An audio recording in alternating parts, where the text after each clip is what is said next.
seguiré siendo de la reserva de la casa. ¿Cómo estás? Saludos. Lo mejor, claro. Nuestra primera exponente es la hermana Socorro Becerra, perteneciente a la comunidad de las hermanas.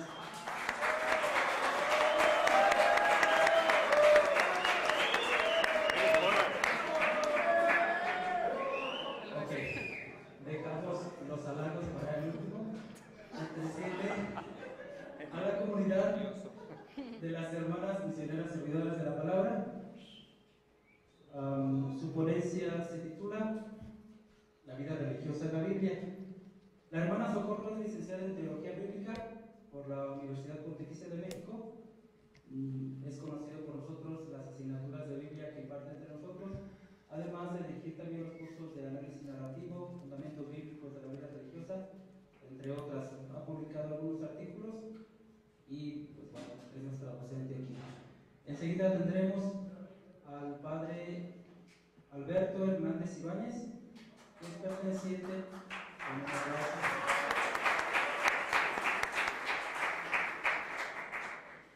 perteneciente aquí a la Arquidiócesis de México.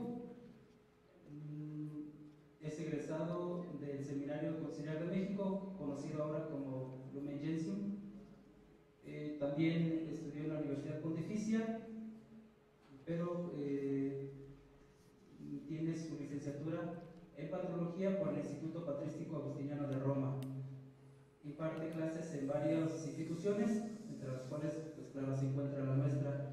Ha publicado algunos artículos y un par de libros, entre ellos está Sociedad y Cristianismo en el Pensamiento de los Padres de la Iglesia, y está otro que se llama Judas Tadeo, Leyenda, Doctrina y Espiritualidad de un Santo Amado y Desconocido. Por último tendremos al padre Cándido, que es religioso sacerdote de los Carmelitas Descalzos. Es licenciado en Filosofía y Teología, con la peculiaridad de la teología espiritual, que es fuerte, y pues también es docente entre nosotros.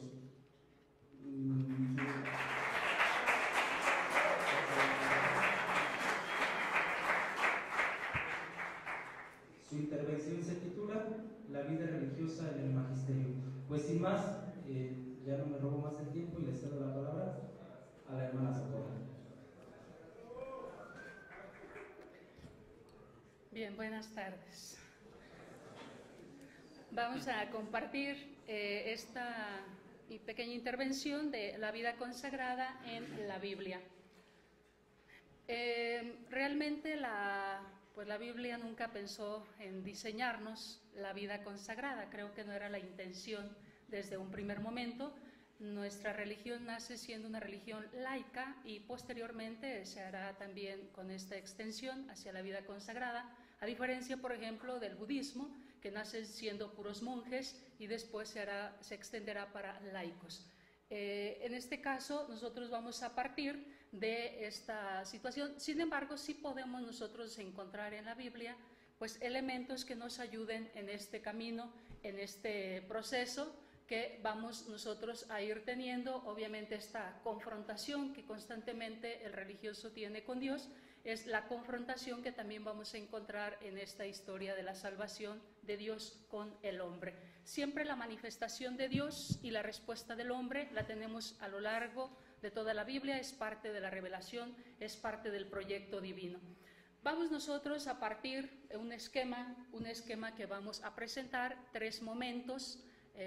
Quise retomar yo estos 3 momentos, que sería primero el inicio de la consagración. Como un segundo momento vamos a tener los modelos de comunidad dentro de la Biblia que han vivido un tanto como una especie de vida religiosa, y un tercer momento que sería Nuevo Testamento inspirador de radicalidad evangélica. Serán estos 3 momentos entonces que nosotros vamos a considerar. Iniciamos con el primero, cómo tenemos nosotros en la Biblia el inicio de la consagración. En Israel, como ustedes lo saben, en el pueblo de Dios del Antiguo Testamento, no existe al principio un concepto de separación. Este concepto lo vamos o lo va a adoptar Israel, sobre todo allá en el exilio en Babilonia. Es donde ellos van a tomar este concepto, van a reflexionar y van a irse como que entrando dentro de su mentalidad, dentro de su concepción, van a ir adoptando esta situación, a tal grado que van a entrar de hecho en conflicto. Vamos a tener nosotros que cuando regresan del exilio, van a entrar en conflicto, el grupo que regresa del exilio va a entrar en conflicto con el grupo que está en la tierra, el Am-Hares.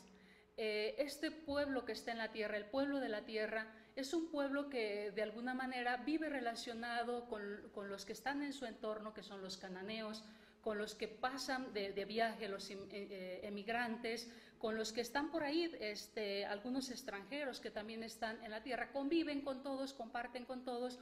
No tenemos todavía un concepto entonces de separación totalmente.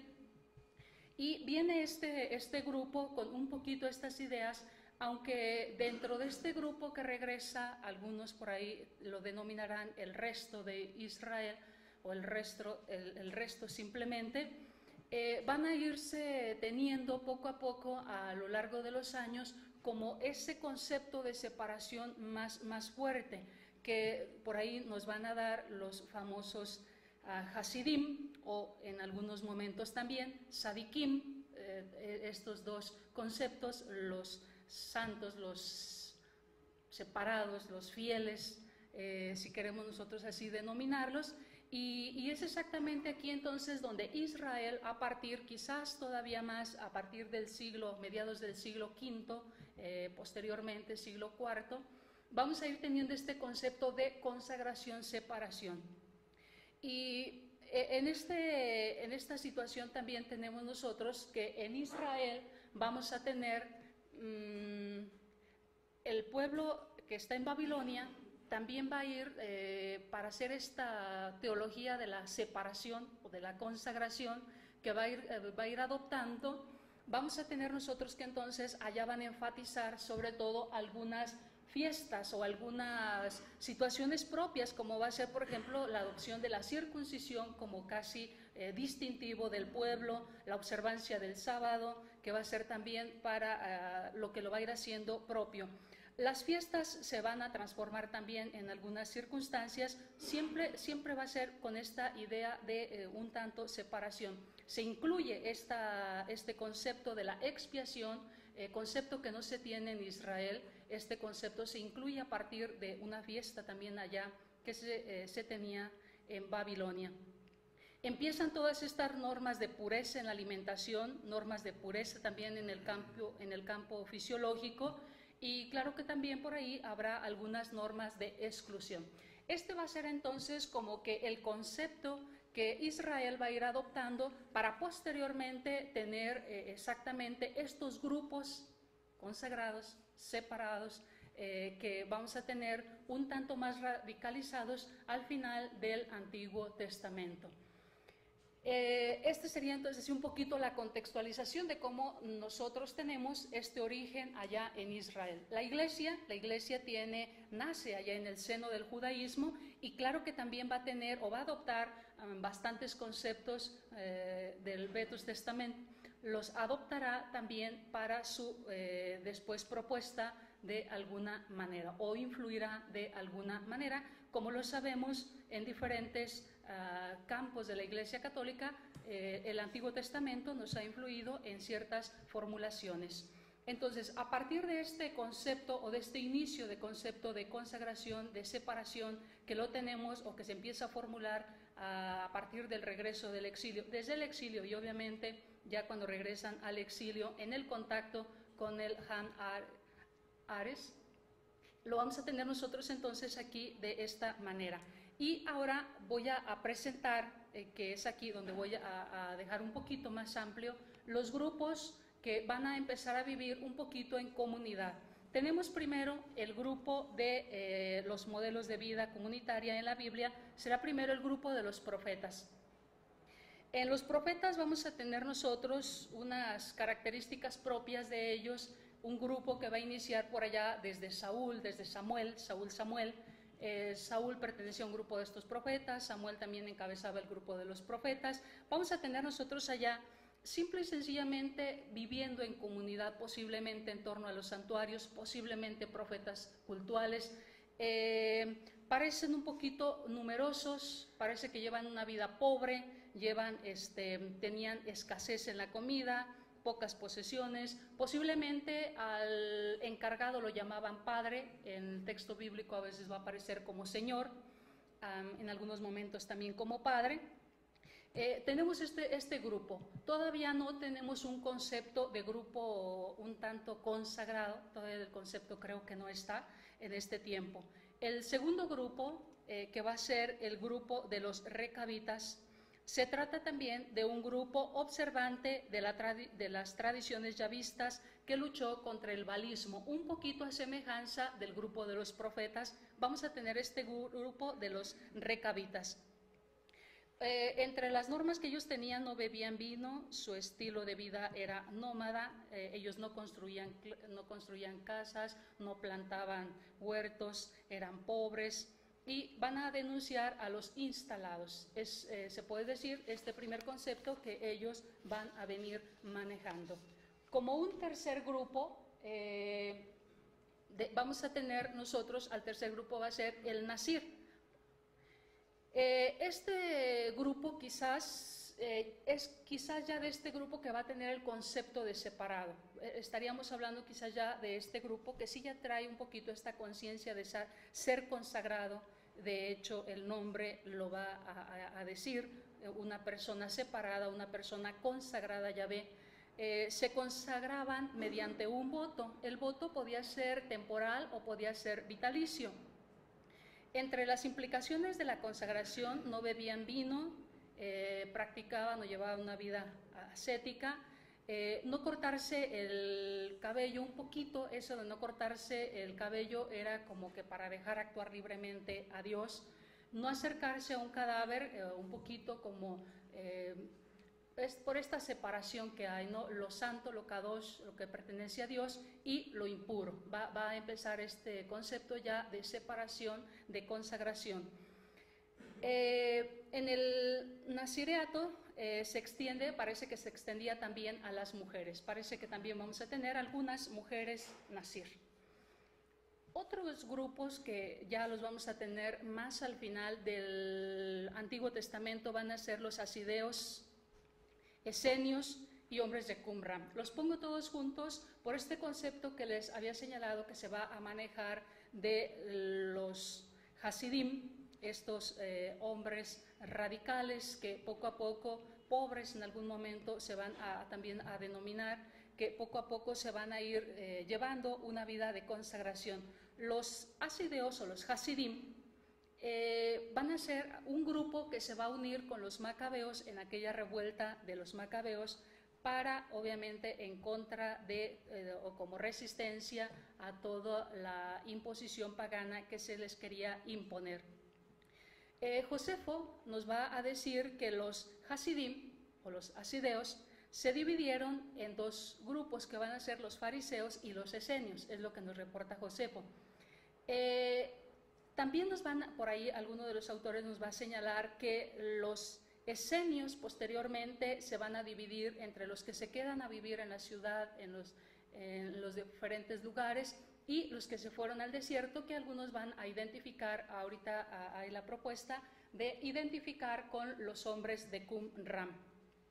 Voy a hacer señalamiento de cómo viven estos hasidim, estos consagrados o estos separados, según lo que nos presenta Plinio. En este caso, los esenios viven en el lado oeste del Mar Muerto, viven sin mujeres, han renunciado a toda vida sexual, viven sin dinero y viven solo con la compañía de las palmeras que los circundan.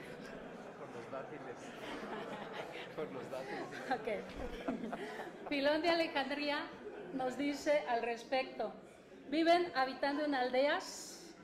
Él va a señalar quizás este otro grupo que viven en aldeas donde obtienen su sustento de la agricultura, dedican gran tiempo a cuestiones religiosas, a la interpretación de las escrituras, cosa o dato que vamos a tener bastante en Qumran. Su propiedad era comunitaria, se abstenían de sacrificios de animales, de hacer juramentos, bueno, de realizar servicio militar y de la actividad comercial. Ellos se encargaban de los mayores, de los que ya no pueden trabajar, de los que están enfermos, cultivan obviamente las virtudes y solo se admiten adultos. Claro, también lo que nos dice Filón es practican el celibato porque las esposas y los hijos distraen a los hombres. Flavio Josefo dice que los esenios viven esparcidos por toda la ciudad de Palestina. Otra vez este concepto de que los esenios están esparcidos por toda Palestina, de ahí entonces esta separación que se va a hacer de los esenios que están esparcidos y los esenios que se irán a Qumran. Practican la hospitalidad entre ellos, viven la fraternidad, creen en la predestinación y la inmortalidad del alma, se dedican a la agricultura, tenían las cosas en común, no se casan, aunque vamos a tener también de parte de Josefo que algunos sí se casan, entonces vamos a tener este doble concepto de que algunos sí se casan de los esenios. No tenían esclavos, para ser admitidos llevan 3 años de preparación. Se aplican la excomunión a aquel que infrinja las normas del grupo. Se levantan, dice Josefo, a rezar muy temprano y no pronuncian palabra hasta después de rezar. Trabajan en la mañana y en la tarde y para entrar al comedor llevan sus hábitos, llevan bien presentados siempre al comedor.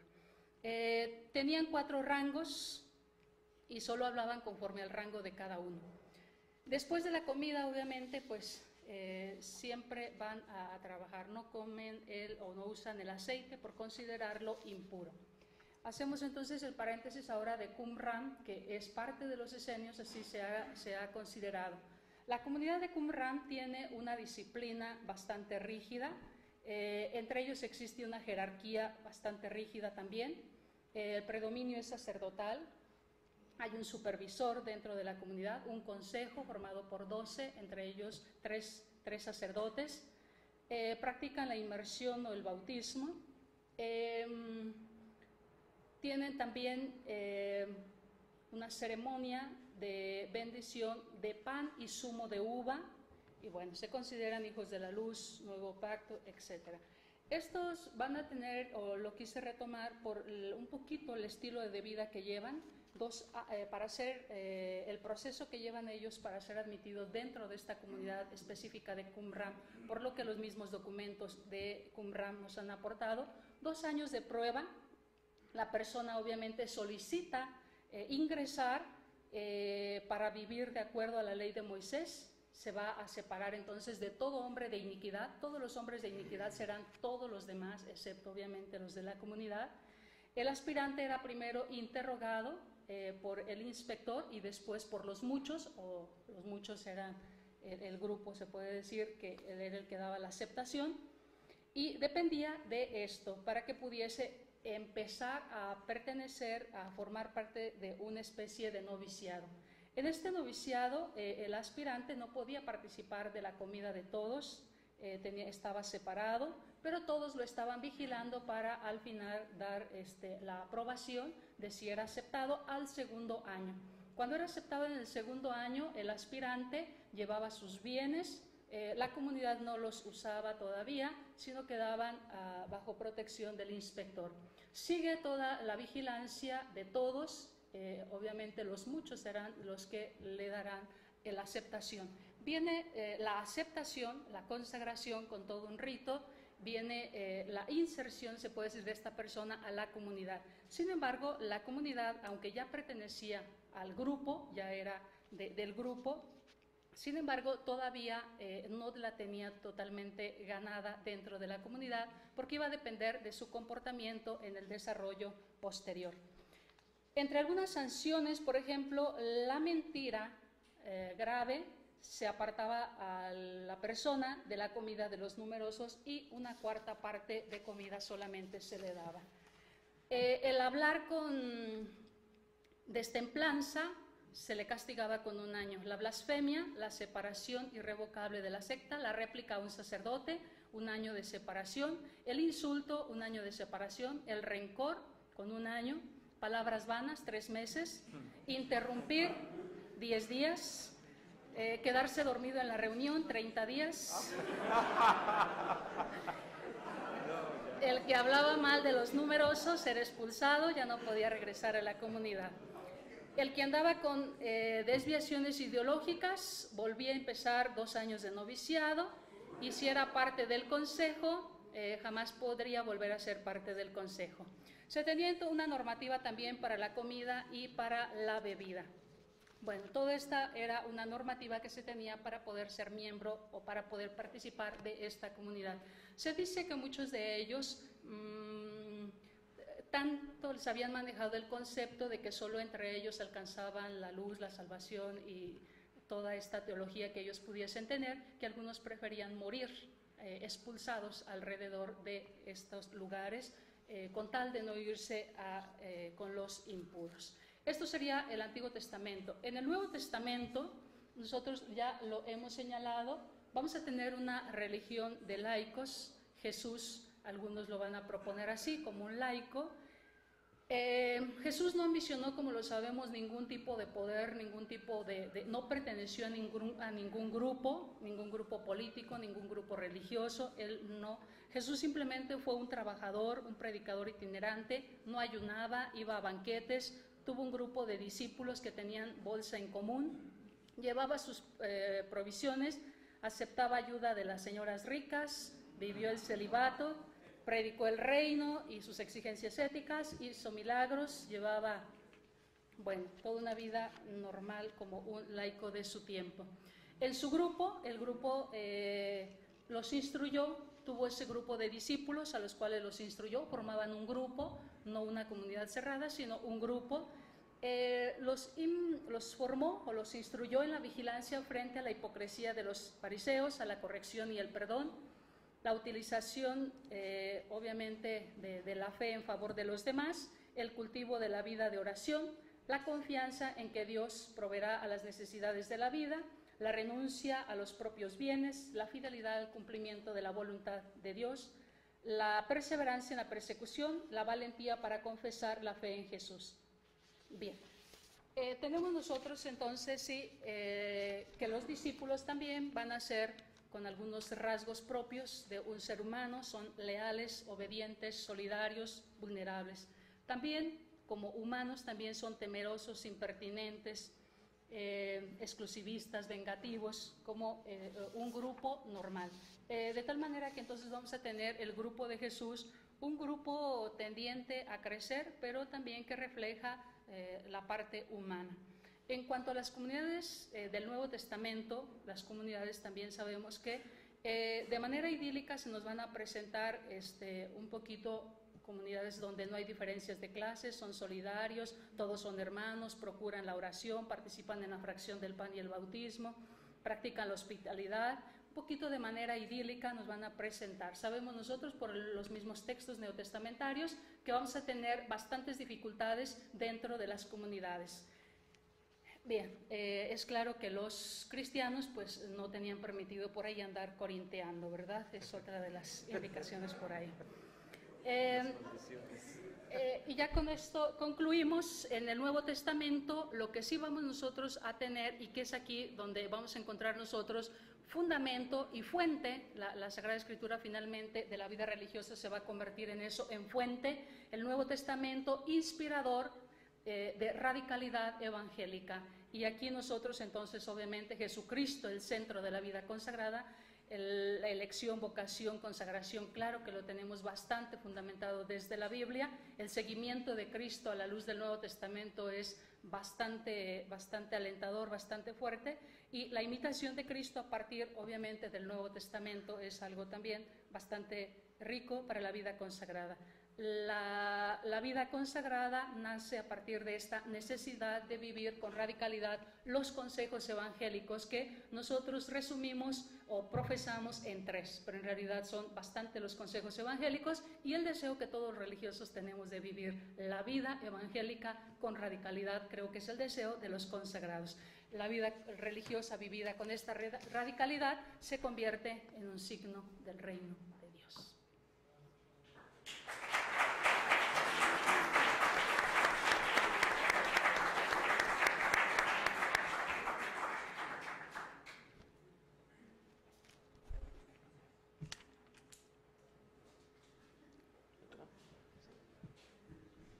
Bien, buenas tardes a todos y gracias por la invitación. A mí me toca hablar de los fundamentos de la vida religiosa en la tradición, entendiendo esto como el periodo histórico posterior al Nuevo Testamento, esta época que se le denomina Antigüedad Cristiana. Yo aquí quiero hacer una aclaración. El regresar en el tiempo a esa época tiene pues muchas facetas. Yo diría que es complicado porque estamos lejos en tiempo, lejos geográficamente, lejos en cultura y también lejos en sensibilidad de los pueblos orientales. Nosotros estamos muy acostumbrados a nuestra realidad latina, por supuesto latinoamericana, y no entendemos lo que pasa realmente en esas culturas tan misteriosas. Si ustedes tienen la cercanía con hermanos de otras tradiciones, melquitas, maronitas, sirios, coptos y todo esto, pues entenderán, ¿no? Realmente que es totalmente otra el encuadre religioso. Y esa es la premisa de la cual yo parto. Yo también pongo tres fundamentos de la vida religiosa. El primero es la piedad. Visto desde las primeras figuraciones cristianas, bueno, pues nos vamos a dar cuenta que esto era lo que se compartía incluso en la cultura de aquel entonces. Me permito leer. El mundo antiguo es una época misteriosa que se pierde en la fascinación religiosa. Egipto, Medio Oriente, Asia Menor, la Europa primitiva estaban impregnados de una sensibilidad irrenunciable por lo divino, donde no había separación entre religión, mito, política, sociedad, entre vida pública y vida interior. Todo estaba en un solo hecho, el del hombre. De hecho, no podemos comparar la comprensión de la religiosidad del hombre antiguo con la del hombre pragmático contemporáneo. Digo, con todo respeto de la sensibilidad y de la fe de cada uno de nosotros, nosotros hemos dejado la religión a mucha distancia, somos más prácticos, como que nos interesa más el quehacer. En la antigüedad, el ser religioso era un hombre totalmente dedicado a Dios, totalmente. La configuración del religioso antiguo es la del hombre ascético, adorador, moral, esotérico, cúltico, metafísico, místico, mistérico. En una palabra, el hombre piadoso que tenía la pretensión de ser igual a Dios. Esto lo vemos en un concepto que manejaba Platón, la homoiosis theó. Cito el Teteto 176b, que precisamente ahí está el origen de esta configuración religiosa del hombre antiguo. La huida consiste en hacerse uno tan semejante a la divinidad como sea posible, semejanza que se alcanza por medio de la inteligencia con la justicia y la piedad. Hoy el Evangelio de la misa de hoy de San Juan, precisamente por eso criticaban a Jesús, porque se comparaba igual a Dios. Ahí está la esencia fundamental, es un hecho piadoso. Y no era esto una cosa irrealizable ni exclusiva del cristianismo. El hombre antiguo tenía una estructura ética heurística, es decir, era un hombre buscador de la sabiduría, de la verdad, del bien, de la felicidad, de la paz, de la inmortalidad. A nosotros ya no nos gusta filosofar, ya no somos hombres de búsqueda. A lo mejor sí tenemos búsquedas personales, pero no esa búsqueda trascendente. El hombre antiguo tenía una estructura, por lo tanto, de búsqueda superior. Por este motivo, los mismos sistemas de pensamiento helénico tenían la seria intención de convertirse en religión como algo más que una vida comunitaria reglamentada. Términos como contemplación, teoría y éxtasis, ataraxia, se convirtieron en lenguaje común y llegaron a ser prácticas espirituales que se orientaban al absurdo. Ahí les van las primeras formas religiosas que se dieron en todos estos grupos, incluyendo el cristianismo. Encratismo, transmigración, retorno, ascenso cósmico, apatheia, hedonismo trascendente, mito redentor y liberador. Estas eran las prácticas comunes de los hombres religiosos. Transmigrarse, irse en los viajes astrales, como ahora les decimos, etc. En ese cuadro espiritual aparecieron las primeras imágenes de piedad cristiana. Los primeros grupos fueron impulsados por una nueva interpretación de las maravillas de Dios, propagadores de una idea y de un estilo sin parámetros definidos. A esta nueva interpretación de la vida religiosa se le llamó, en griego, pistis kai eusebeia. Los grupos cristianos se distinguían porque tenían una fe. Ya el hecho de tener una fe diferente a la de los demás, eso ya los constituye en grupos religiosos. Y por lo tanto, el estilo de piedad, eusebeia, los hacía distintivos. Ahorita la hermana hablaba de distintivos. Bueno, los cristianos se distinguían por este estilo. Retomando un poco lo que la hermana decía, los apóstoles de Jesucristo pasaban como judíos piadosos que maravillaban a otros hombres devotos con la elocuencia de su predicación. Aquí hay que ver el texto de Hechos 2, 5, 7. Posteriormente, la personalidad del profeta, del taumaturgo, del catequista itinerante fue el ícono del representante de una doctrina distinta que se propagó con las mismas características que tenían los mistagogos orientales, matemáticos, arúspices, astrólogos e inquietantes faquires que provenían del oriente. También los cristianos pasaban por faquires. La diferencia entre todos estos fue la actitud bondadosa controversial de los cristianos, que se los señalaba como tontos, arrastrados por una doctrina ridícula de amor, viviendo en una sociedad sin esperanza. Ahí hay que ver el testimonio de Luciano de Samosata, un mordaz crítico pagano que escribió un librito que se llamó La muerte del peregrino, muy interesante. Ahí vamos a ver el ejemplo de un protomonje en el peregrino de Luciano de Samosata. Segundo fundamento. La vida religiosa en el cristianismo primitivo es el carisma de la conciencia. Ahora ya hay carismas muy definidos, pero antes cada monje, cada religioso se hacía su propio carisma. Los apóstoles reunidos en el cenáculo no tenían propósitos de una organización. A ellos se les inspiraría lo que tendrían que decir en el momento oportuno. Mateo 10, 19. Paulatinamente fueron identificados como un grupo diferente. Dígase así, los 12 o los 72, los galileos, incluso una secta o una nueva filosofía en la trama religiosa del pueblo. Ya la hermana menciona a los fariseos, los saduceos, más particularmente los esenios, que no eran considerados grupos, sino filosofías. Entonces estamos hablando de que fundamentalmente el origen, el fundamento de los grupos religiosos es la ideología. La gran iglesia era un grupo religioso en sí, identificado por sus así consideradas costumbres dudosas y ateas, de frente al politeísmo materialista de la religión pagana. Desde este momento, las agrupaciones cristianas se desarrollaron como líneas polifacéticas de religión alternativa. Estas primeras tradiciones religiosas cristianas tuvieron su fuente, en principio, en versiones apócrifas, populares y heterodoxas sobre el misterio de Cristo. Una cristología baja con un rango de sobrenaturalidad excesivo. ¿Me explico?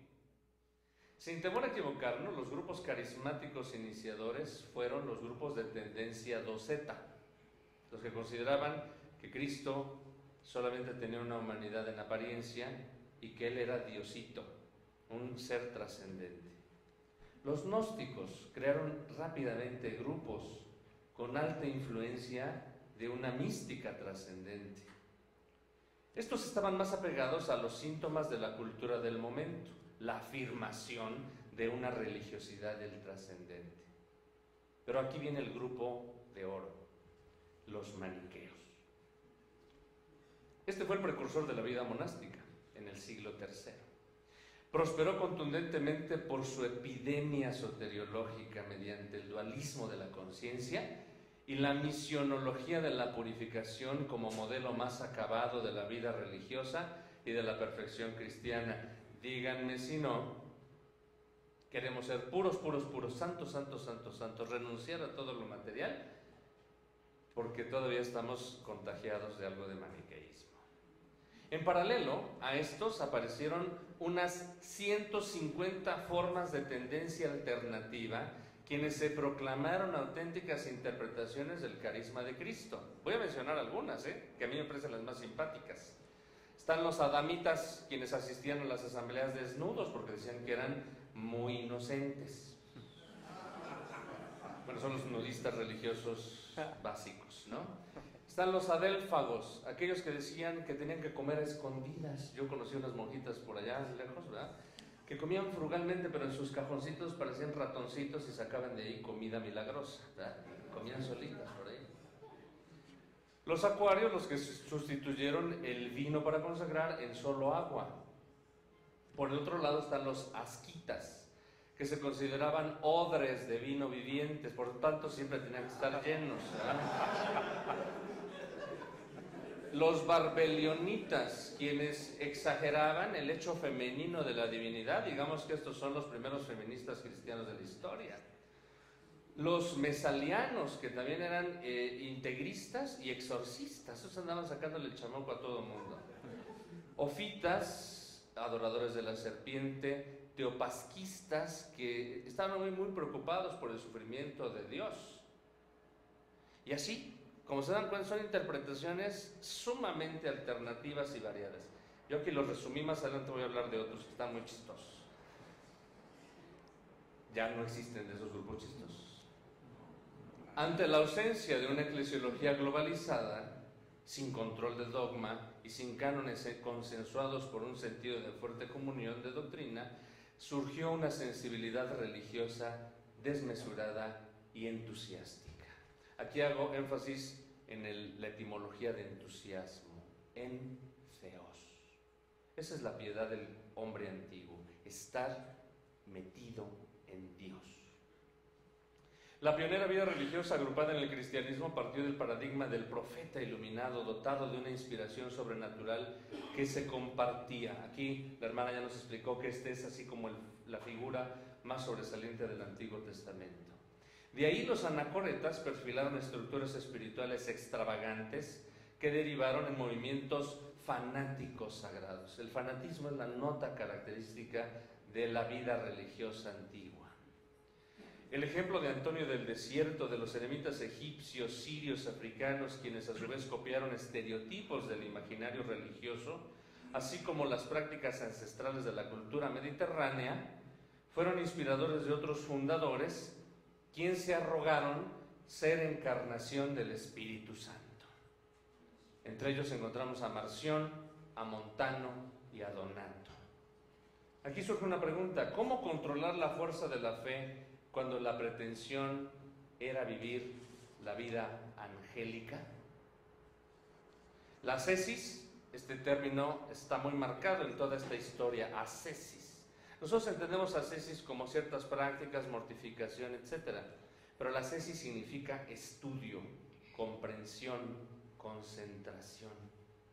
Un proceso analítico de solo mantenerse en la visión de un solo objeto.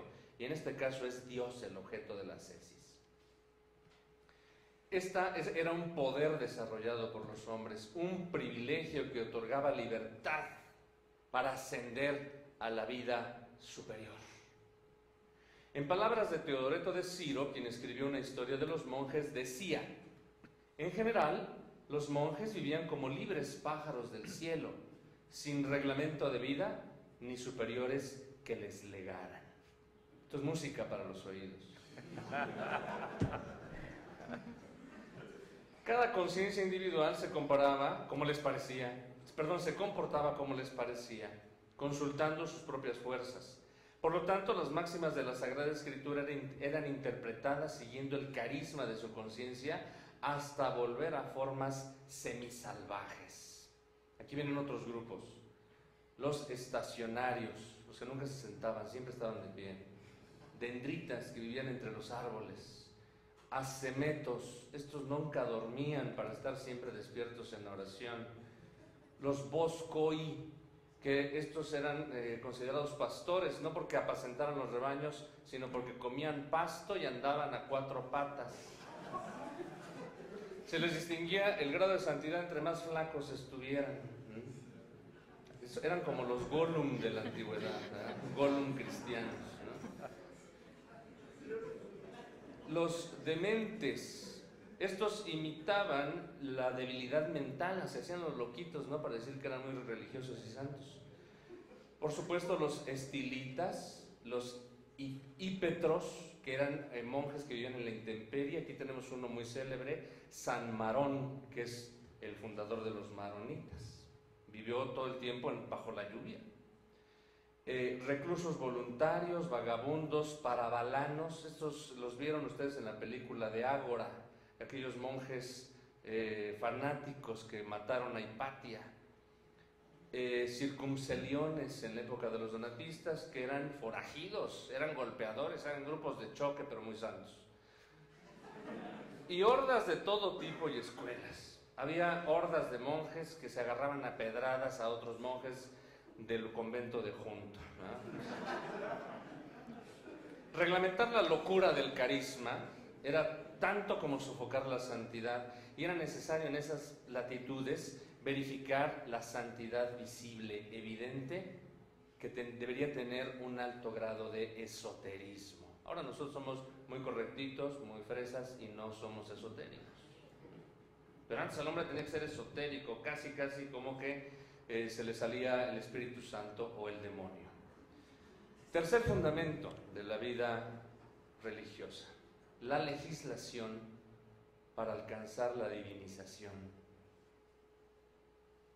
La experiencia espiritual de los grandes maestros y doctores cristianos del siglo IV fue la del retiro y de la vida ascética. Sin embargo, esta era una práctica común entre los intelectuales clásicos, quienes realizaban una especie de disposición anímica para alcanzar inspiración filosófica o literaria. Hasta los filósofos alcanzaban el éxtasis místico. La cultura había preparado un modo de tiempo fuera para disponer las almas a una intelección de la vida interior. Pero además fue un proceso sociológico para enriquecer las posibilidades de la supervivencia del carisma. ¿Para qué se reglamentó la vida? Para mantener la doctrina del maestro. Así pues, tenemos que en las primeras reglamentaciones cenobíticas obedecieron a perpetuar la doctrina de un maestro anacoreta, así como los sistemas más acabados como los de Basilio de Cesarea, Pacomio, Evagrio, Agustín, Benito, Euquerio de León. Estas tuvieron la meta de resguardar el ideal de santidad dentro de los muros del convento, impulsar las sociedades de vida incluyentes y civilizar el mundo exterior con señales de ejemplaridad. La vida regular anunciaba la creación de un nuevo ciudadano del cielo, santo y sabio, promotor de una espiritualidad de protesta contra el relajamiento eclesial, un mártir voluntario que moría al mundo combatiendo las fuerzas más oscuras del mal, demostrando que la vida perfecta era la sequela Christi en el cumplimiento de sus propios propósitos interiores. Esto tuvo inicio cuando las formas cenobíticas desarrollaron, atención, el acuerdo del trabajo de los monjes basados en la oración. La primera regla es ponerse de acuerdo para orar, la sinaxis, orar todo el tiempo y sin desfallecer.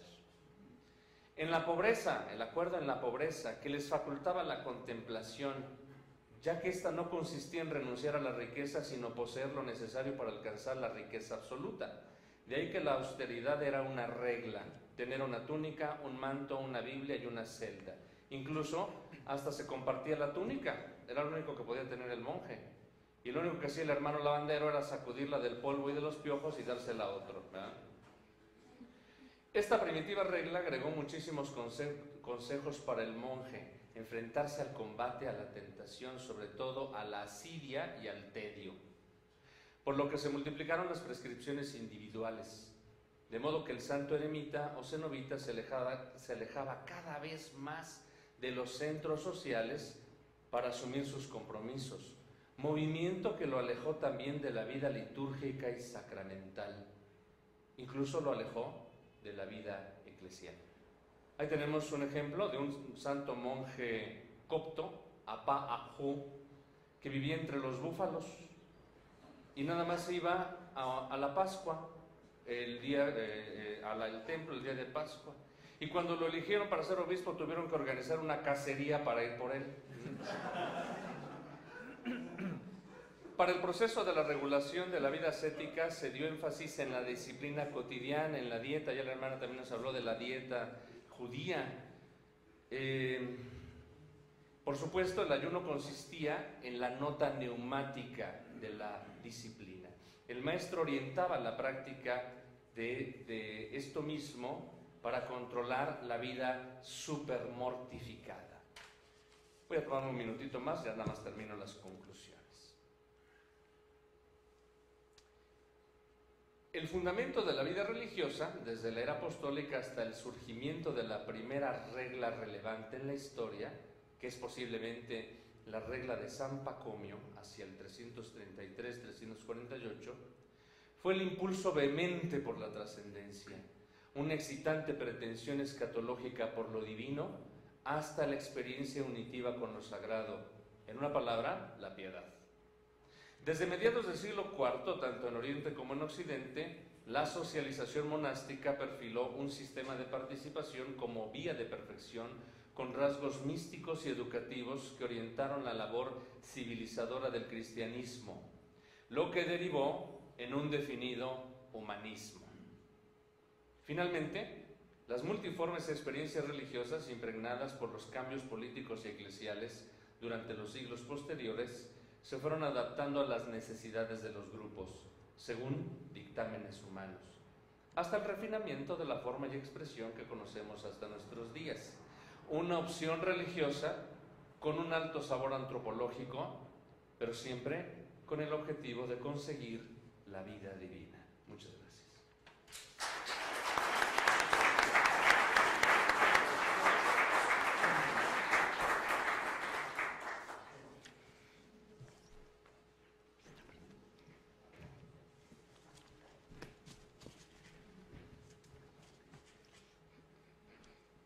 Vamos a acercarnos a este documento que seguramente lo conocemos, a Perfecte Caritatis.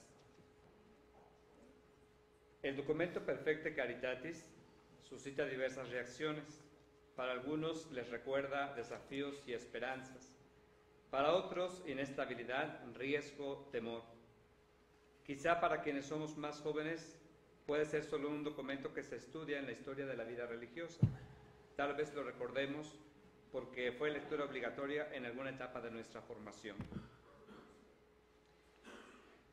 Quiero acercarme a este documento retomando nada más algunos puntos importantes que me parece que no debemos olvidar de lo que es la vida religiosa. El documento Perfecte Caritatis nos recuerda que la vida consagrada no es, inciso A, una vida estilo helenista, todo lo que ya hemos mencionado, que aunque toma elementos grecorromanos, no es una escuela helénica ascética, que lo ideal es acompañarse en el camino de la vida y para ayudarse en el cultivo de las virtudes y valores religiosos, haciendo énfasis en la renuncia de los bienes personales, en el control de los instintos y en la ausencia de experiencias sexuales, todo para culminar en la experiencia de la contemplación o descubrimiento de Dios y sus valores en la intimidad de la experiencia personal. Tampoco es una comunidad de corte farisaica, inciso B, que se reúne para el cultivo de la ley, es decir, para lograr un cumplimiento más estricto de las exigencias que señala concretamente el Pentateuco. Esta comunidad permite que cada fariseo viva en su casa, ejerce su oficio, cuide su familia.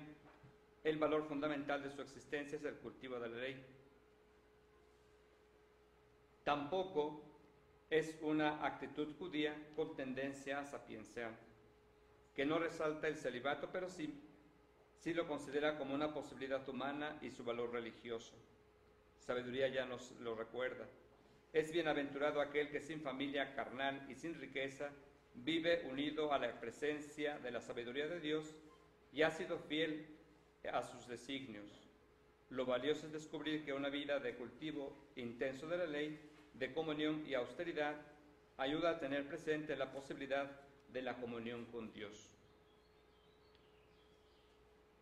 Lo que sí nos pone en evidencia Perfecte Caritatis es que la vida religiosa es, número uno, una realidad vital que emerge en la Iglesia, es un acontecimiento eclesial. Cabe mencionar que según el modelo de la Iglesia que prevalezca en una reflexión sobre la vida religiosa, será la idea de que se tenga de la misma, de su misión, de su relación con los demás miembros, de sus exigencias.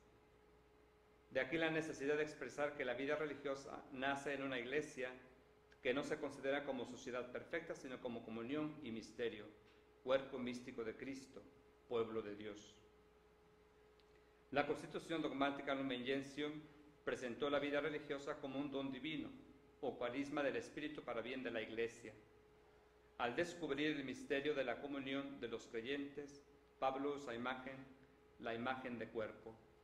En él cada miembro tiene una función para el bien de los demás. Existe diversidad en la unidad. Los carismas son comunicados por el mismo y único Espíritu, por Cristo como cabeza y principio de unidad. La vida consagrada está en el corazón mismo de la Iglesia como elemento decisivo para su misión, ya que indica la naturaleza íntima de la vocación cristiana y la aspiración de toda la Iglesia esposa hacia la unión con el único esposo. El concilio afirmó que la vida consagrada, aunque no pertenezca a la estructura jerárquica de la Iglesia, pertenece de una manera indiscutible a su vida y a su santidad. La esencia más profunda de la Iglesia es la de ser un misterio de comunión de los seres humanos con Dios y entre sí por Cristo y bajo la acción del Espíritu Santo. Al mismo tiempo que la Iglesia es una realidad de comunión, se convierte en sacramento de la misma, es decir, en signo e instrumento. La Iglesia no nace por una decisión de personas que se proponen un ideal y se organizan estructuralmente para conseguirlo. El origen de la Iglesia está en el designio de Dios. Número 2. Perfecta Caritatis pone en evidencia que la vida religiosa es un carisma del Espíritu en y para la Iglesia. La exhortación apostólica postsinodal Vitae Consecrata, reconociendo la obra del Espíritu en las diversas formas de vida consagrada, dice: ¿cómo no recordar con gratitud al Espíritu la multitud de formas históricas de vida consagrada suscitadas por él y todavía presentes en el ámbito eclesial? La vida religiosa aparece como una realidad carismática, más atenta a su dimensión de vida que a su encuadre dentro de un marco teológico, más como una espiritualidad y un modo de vivir que como una justificación doctrinal dentro del conjunto del pensamiento teológico. Impulsados por la caridad que el Espíritu Santo difunde en sus corazones, viven más y más para Cristo y para su cuerpo, que es la Iglesia. Porque cuanto más fervientemente se unan a Cristo por medio de esta donación de sí mismos, que abarca la vida entera, más exuberante resultará la vida de la Iglesia y más intensamente fecundo su apostolado. La vida consagrada pertenece al aspecto carismático de la Iglesia más que al institucional, si bien también la autoridad es un carisma en la Iglesia. Carismas e institución deben estar al servicio de las dimensiones del Espíritu, que nos empuja a una experiencia de comunión, libertad, amor y a una dimensión profética. 3. Perfecta Caritatis nos pone en evidencia que la vida religiosa es principalmente un seguimiento de Cristo. La vida cristiana es esencialmente un seguimiento de Jesús.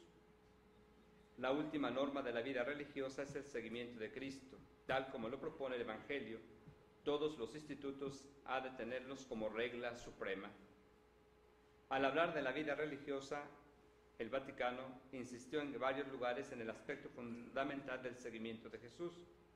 Esta consideración de la vida religiosa como seguimiento de Jesús surgió principalmente de un análisis de los fundamentos bíblicos de la vida religiosa que hizo redescubrir el verdadero fundamento bíblico de la misma, precisamente en una relectura del seguimiento de Cristo presente en la historia. El Concilio recuerda en Perfecta Caritatis que la aspiración a la caridad perfecta, por medio de los consejos evangélicos, trae su origen de la doctrina y ejemplos del Divino Maestro. La perfección es un camino para todos, porque la vida cristiana no es otra cosa que una vida en Cristo y en el Espíritu, que se acoge por la fe, se expresa en la caridad y se vive en la esperanza. La perfección evangélica consiste en el pleno desarrollo de esa vida y por tanto todos los cristianos están llamados a ella. La vida religiosa es más bien un modo, una forma particular de tender a lo que es obligación y compromiso del discípulo de Cristo. Dentro de este tercer punto voy a desarrollar otros puntos que nos van a hablar de la consagración, de los votos y al final de la espiritualidad también de la vida consagrada. El carácter del seguimiento de Jesús, el punto de arranque está en la invitación de Jesús, en una vocación y elección. Tiene como función central la de colaborar en la misión de Jesús, proclamación y actualización del reino de Dios. Esto exige cercanía y movimiento, implica desinstalación, libertad, disponibilidad, capacidad de cambio. El enemigo número uno del seguimiento es el inmovilismo. Tiene su razón de ser y su explicación en la fijación de la persona a experiencias y situaciones vividas, que han sido para la misma persona fuente de seguridad, tranquilidad y alegría de la manera que sea. En el fondo se trata de una gran debilidad. Es la debilidad que brota del miedo a todo riesgo, a lo desconocido, a lo nuevo, lo no experimentado como tranquilizante y fuente de seguridad. El tema de la consagración, pasar del holocausto a la consagración. La Iglesia ha puesto siempre de relieve la vida religiosa como una consagración total a Dios, como una singular y fecunda profundización de la consagración bautismal, en cuanto que por su medio la íntima unión con Cristo, ya inaugurada con el bautismo, se desarrolla en el don de una configuración más plenamente expresada y realizada mediante la profesión de los consejos evangélicos. El religioso se reserva para Dios y para estar disponible para ser enviado por Él para servir a la expansión de su reino. Los votos implican una donación total y generosa a Dios que incluye el envío. La renuncia al mundo no es una huida, sino una manera más radical de relacionarse con Él. Por los votos, la persona consagrada no rompe su relación con los bienes de este mundo, pobreza, ni con la sociedad, obediencia, ni con la mujer o varón respectivamente, castidad. Por el contrario, estas relaciones adquieren una cualificación diferente a causa de su dedicación total a Dios. Los votos consagran, dedican, hacen libres y disponibles a las personas para la causa de Dios y de Cristo en el mundo.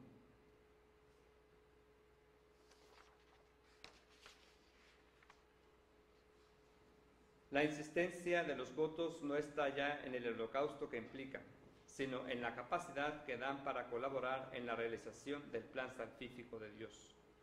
Desde esta experiencia de misión al servicio del reino, es desde la que se construye existencialmente una nueva espiritualidad de los votos, en su aspecto misión, la obediencia como responsabilidad en la historia, la castidad como fuente y signo de fraternidad, la pobreza como uso compartido de los bienes. El voto de la castidad. Además de insistir en los principales puntos de la doctrina conciliar, se pone de relieve la desacralización del voto. Se enfatiza en el aspecto de misión, el hecho de que ese camino es un camino de madurez, la disponibilidad que da para correr riesgos en el trabajo del reino. Por la vivencia comunitaria de la castidad, los individuos universalizan su dimensión social y afectiva. Si bien la castidad consagrada expresa la comunión con Dios, se abre a relaciones más amplias que permiten ir extendiendo la fraternidad que, edificada en un amor generoso, denuncia el amor egoísta que solo busca el placer y la utilización de la persona. La castidad consagrada enfrenta proféticamente el desafío de la libertad sexual, porque presenta el auténtico sentido del amor como entrega a los demás y superación del egoísmo de una posesión. El amor auténtico y desinteresado conduce a crear una nueva familia, reunida en el nombre del Señor, y ofrece el testimonio de una comunión imperfecta pero real. El voto de la pobreza. El voto de pobreza lleva a compartir los bienes en la comunidad, mostrando que una persona vale no por lo que tiene, sino por lo que es. Demuestra así igualmente que la función de las cosas materiales es la de ser lugar de encuentro con Dios y con los hermanos. La pobreza consagrada responde al desafío de la ganancia y de la posesión, a la idolatría del dinero. Ella orienta además a un amor hecho de solidaridad y de promoción, de compromiso con la justicia a través del anuncio de la dignidad de la persona y la denuncia de lo que oprime y margina. Por medio de la vivencia del consejo evangélico de pobreza, se presenta el ideal de una vida comprometida con un uso moderado de los bienes y que promueve el desapego y testimonia la abnegación y la sobriedad. El voto de la obediencia. La obediencia religiosa vivida en su dimensión de búsqueda comunitaria y fraternal de la voluntad de Dios, junto con quienes tienen el servicio de la autoridad, puede y debe aparecer como el camino para resolver evangélicamente el problema que surge entre una libertad individualista que no tiene en cuenta a los hermanos y una autoridad totalitaria que oprime en las relaciones humanas. Esto indica que la búsqueda de los religiosos en el cristianismo está marcada por una manera original de ser y de caminar en el seguimiento de Jesús. Como Jesús, la persona consagrada busca ponerse al servicio incondicional del reino de Dios en el mundo. Lo hace buscando ser signo transparente, parábola viviente, anticipación mesiánica de la realización plena de este reino. Busca representar existencialmente a Jesucristo pobre, obediente, casto y misericordioso en medio de la realidad. Como consecuencia de la experiencia de la consagración viene también en la vida religiosa la experiencia de la comunión. La vida religiosa tuvo desde el principio un ideal comunitario. La imitación de la comunidad cristiana en Jerusalén, la vida común y fraternal se fue transformando en una vida de observancia organizada. Las reglas y las leyes precisaban hasta sus últimos detalles de la vida y actividades de los monjes y frailes. La comunidad llegó a ser simple colectividad. Se hablaba en los tratados sobre la vida religiosa de los sacrificios que imponía la convivencia con personas de diverso origen, su modo de ser, su cultura. Al mismo tiempo se subrayaban las ventajas y beneficios de la vida común, la ayuda de los hermanos, el buen ejemplo, la disciplina que imponía, los medios que ofrecía. Siempre desde un ángulo más bien individualista, cada uno debía preocuparse sobre todo de sus relaciones con Dios. La fraternidad cristiana sale al encuentro de las tres necesidades psicológicas fundamentales del ser humano, vistas desde la perspectiva del Evangelio. La primera, amar y ser amado, experiencia del ágape. La segunda, producir, ser útil, luchar por la transformación de la sociedad y del mundo. La tercera, comprender el sentido de la existencia. Puede encontrar su satisfacción en la fe que lleva a ver y a juzgar en grupo dialogante la realidad en que se vive. El concilio recordó a los religiosos que para ser tales tienen que ser antes buenos cristianos y que para ser buenos cristianos hay que comenzar por ser buenos seres humanos. Este cambio de visión ha modificado en forma determinante el estilo de vida o de vivir el Evangelio en las comunidades religiosas. La vuelta a las fuentes bíblicas ha permitido intentar una relectura existencial de los elementos constitutivos de una comunidad cristiana en orden a una auténtica espiritualidad comunitaria de vida religiosa. Quienes integran una comunidad religiosa son gente que ha tenido la experiencia de Dios y se han abierto a Él. Creer en la Escritura significa apoyarse en algo sólido y estable. Es abrirse al Dios vivo y verdadero. Esta búsqueda comunitaria de Dios y de su voluntad en los acontecimientos está encarnando la espiritualidad del religioso en la realidad del mundo en que vive. Le está haciendo tomar conciencia de la presencia de Dios en el corazón de lo humano. Dentro también de la experiencia de la comunidad o la experiencia de comunión, nos indica el documento también la importancia de la liturgia, de la oración, no como una actividad aislada del mundo, sino como prolongación, que haya una relación entre vida de oración y vida cotidiana. La misión de la vida consagrada. La dimensión apostólica es algo imprescindible en la constitución de una comunidad cristiana. El concilio describió en forma renovada lo que es el apostolado. La actividad de la Iglesia dirige a propagar el reino de Cristo en toda la tierra para gloria de Dios Padre y hacer así a todos los hombres partícipes de la redención salvadora y por medio de ellos ordenar realmente todo el universo hacia Cristo.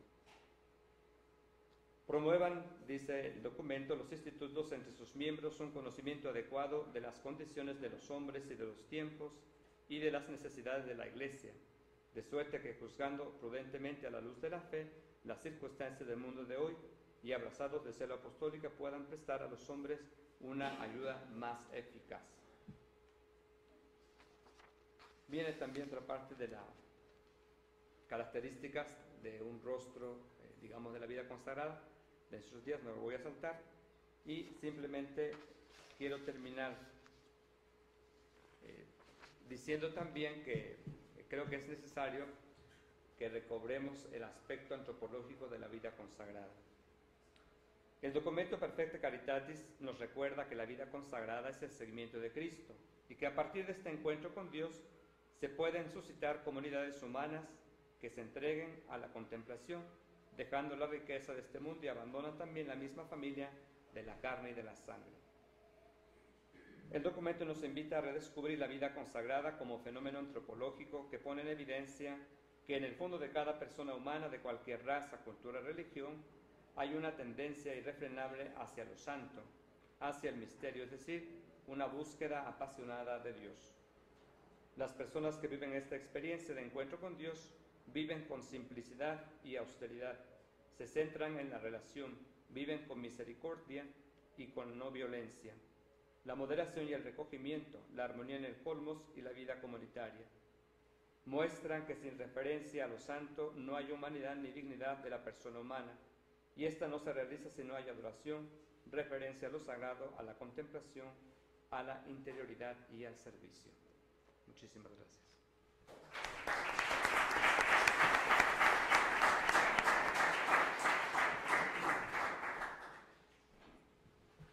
Bien, pues agradecemos la intervención de nuestros ponentes. Se abre una sesión de preguntas. Por ahí están algunos compañeros entregando papeletas. Si alguien tiene algún comentario o alguna aclaración, es el momento de hacerlo.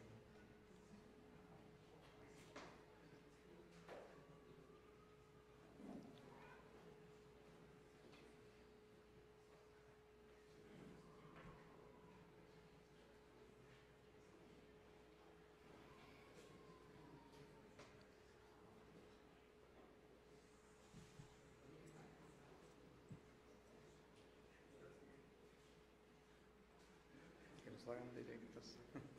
¿Cómo? Que los hagan directos. Pues sí. Así es más. Polémica.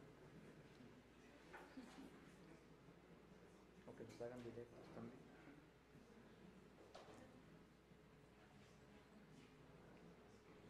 O si alguien no la quiere escribir, la quiere Cantar. anunciar directamente, levanta su mano y hace el control.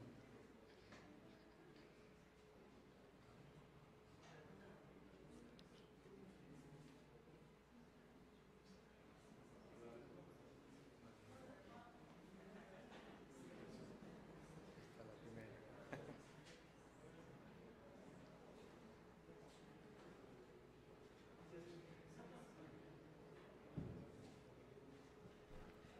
Muchas gracias de verdad por su exponencia, al padre Cándido, al hermano Socorro, con mucho cariño, ¿verdad?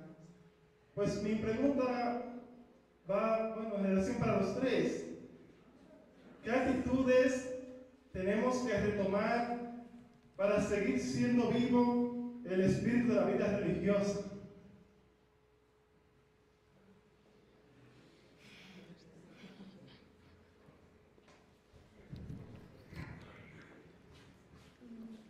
Creo que la Perfecta Caritatis dice el fundamento, el padre lo señaló, me parece que es el número 1 y 46, señala que hay que seguir obviamente lo que hemos elegido y es el seguimiento de Cristo, el ejemplo, palabras, dice en algún momento, doctrina, dice en otro momento. Entonces yo creo que para mí, obviamente soy biblista, que te puedo decir, pues el texto sagrado es fontal. Yo creo que si lo tomáramos y retomáramos esto que ha hecho ser no solamente a los religiosos, sino a todos los cristianos, creo que ayudaría bastante en todos los aspectos a la vida consagrada. Bueno, yo sí, me queda muy claro que en todas las formas cristianas, y específicamente en la religiosa, es la vuelta al misterio. En realidad, pues vivimos muy dispersos, atomizados, y a veces el sentimiento de la religión también se difumina. Entonces, volver, como se decía, a la vida angelical, más bien angélica, no angelical, angélica, y también a la piedad, no como prácticas piadosas en ese sentido, a veces hasta peyorativo, sino tener los sentimientos de Cristo. Entonces, todos estos santos antiguos tenían como pretensión la sabiduría de Dios. De hecho, pues obviamente en la vida monástica hasta la Edad Media y hasta la fecha se repite mucho eso, ¿no? De aquel proverbio de "Os justi meditabitur sapientiam Dei". En la boca del justo se saborea la sabiduría de Dios. Yo creo que eso es lo básico de un alma religiosa.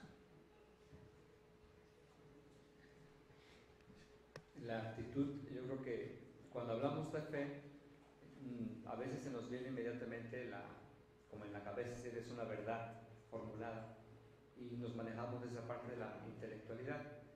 Y la fe es una verdad, pero es una verdad existencial que termina efectivamente en actitudes, y en actitudes, digamos, cotidianas.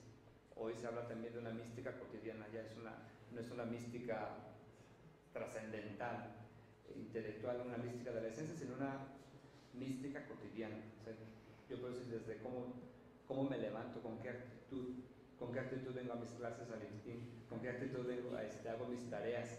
O sea, esa es la actitud, yo creo que está ahí, ¿no? Que parece que no, pero sí se nota. Y terminaba diciendo el texto, creo que también necesitamos recuperar nuestra parte, pues sí, esta parte del misterio que es el maestro Alberto, pero también, sobre todo, la parte antropológica. O sea, yo me tengo que presentar ante los demás como igual, no como encima. Y creo que cuando nos presentamos como seres humanos con carne y hueso, con deseos, con sueños, con fragilidades, con debilidades, ya es un testimonio para los demás, y así nos vivimos. Y ese es como también lo medular de la vida consagrada. Les agradecemos. Aquí hay otra pregunta, aborda la cuestión bíblica, creo que es algo directa. ¿Qué pueden aportar las pistas bíblicas para la comprensión de la vida religiosa actual? ¿Para la qué? Comprensión de la vida religiosa actual. Toda la asimilación del texto, ustedes lo estudian en diferentes tratados. Yo creo que toda la asimilación verdadera, auténtica de lo que es el texto sagrado, pues claro que orienta totalmente, pero obviamente tendría que ser una asimilación correcta. De repente quizás no transmitimos nosotros los que nos toca ser maestros totalmente el contenido, y quizás por eso a veces no hay una asimilación correcta de todo el texto sagrado.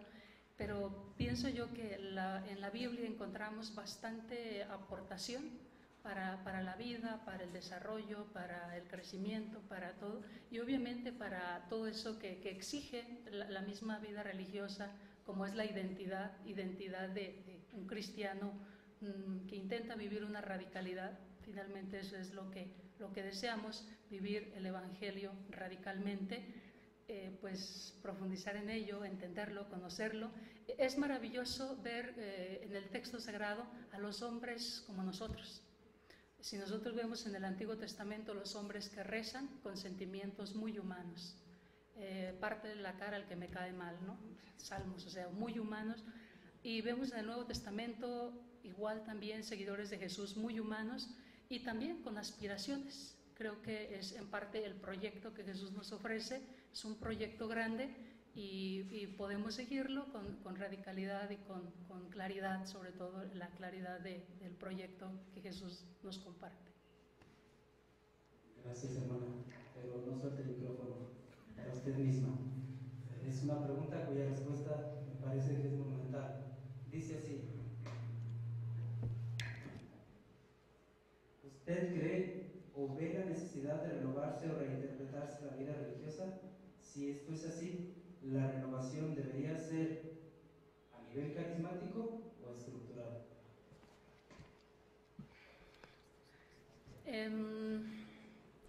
Yo creo que cuando se hace una renovación de fondo, la estructura lo asimila.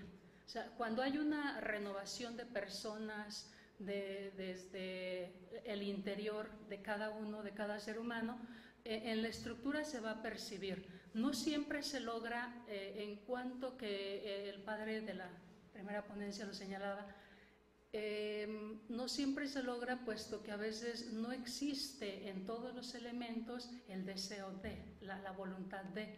Entonces yo considero que es posible cuando en todos existe este deseo y la voluntad y el trabajo, y claro que es posible la renovación, para mí es posible, y más cuando hay deseo, hay trabajo, hay empeño de parte de todos y esa claridad en lo que se recibe. Todo lo que uno recibe, todo lo que todos recibimos, finalmente todos vamos teniendo una formación constante.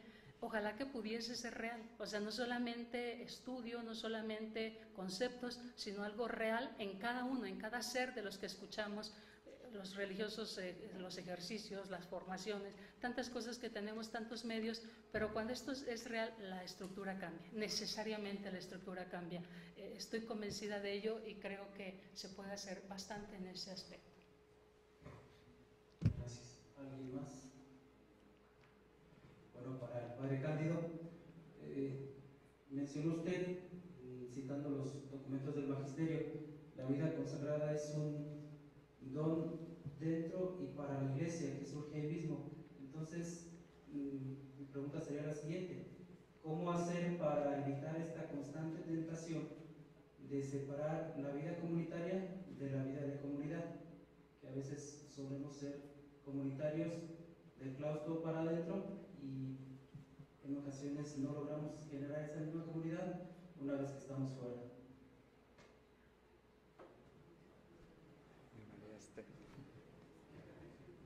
A ver otra vez, porque son como 2 o 3 ahí. La vida consagrada surge dentro de la iglesia y es para la iglesia. Entonces, dentro de esta estructura comunitaria, como consagrados, a veces solemos hacernos herméticos. Entonces, ¿cómo romper ese hermetismo para no dejar también a los laicos afuera? O sea, ¿cómo integrar la vida comunitaria dentro del mismo ser eclesial? Okay. Bueno, creo que ese es un desafío de la vida consagrada de nuestros días, el que sepamos nosotros abrirnos a compartir nuestro carisma, y no solamente los laicos compartan la vida con nosotros como equipo de trabajo, sino que realmente vivan su dimensión carismática desde la espiritualidad. Digo, es un desafío porque hay comunidades que sí lo permiten, hay otras comunidades que están en ese proceso, pero creo que también uno de los como próximas retos o como realidades es que finalmente la vida religiosa como tal, con esta estructura, pues yo no sé cuántos años vaya a aguantar más. O sea, los institutos seculares, esta combinación o ya ir viendo las comunidades mixtas, sería ya como un reto concreto de cómo vivir la comunión y también la experiencia de comunión de la iglesia, no solamente la experiencia intracomunitaria, sino en relación con los laicos. Gracias. ¿Alguien más? Bueno, pues al parecer todo quedó muy claro. Bien, entonces procedo con lo siguiente: entregar este reconocimiento dando lectura al formato. Instituto de Formación Teológica Intercongregacional de México otorga el presente reconocimiento.